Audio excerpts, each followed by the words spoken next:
Hey everyone, it's Wednesday morning, February 5th, and welcome back to Capital Markets Quickie.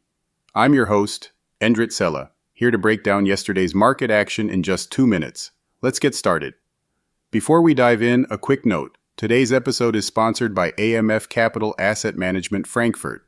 For tailored investment solutions and top-quality mutual funds, visit amf-capital.de.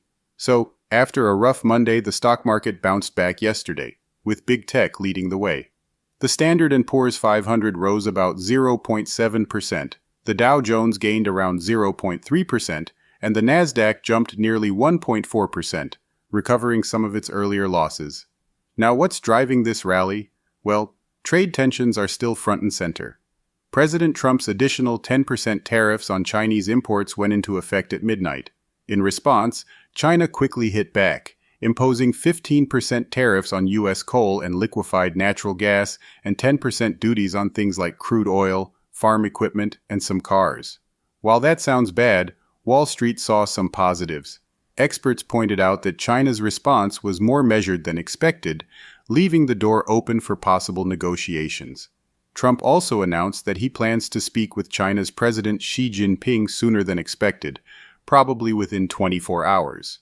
The U.S. dollar fell about 0.9% yesterday, as investors felt slightly more optimistic about the trade situation. In other news, investors were keeping an eye on the latest jobs data. December saw a bigger-than-expected drop in job openings, which has some traders hoping the labor market is finally cooling down. If that trend continues, it could influence the Federal Reserve to consider cutting interest rates later in the year. Finally, China ramped up its regulatory pressure on U.S. companies. They opened an antitrust investigation into Google and added both Calvin Klein owner PVH and biotech company Illumina to their unreliable entities list. That's your quick market recap. Thanks for tuning in to Capital Markets Quickie. I'm Endrit Cela, and I'll see you back here tomorrow. Cheerio.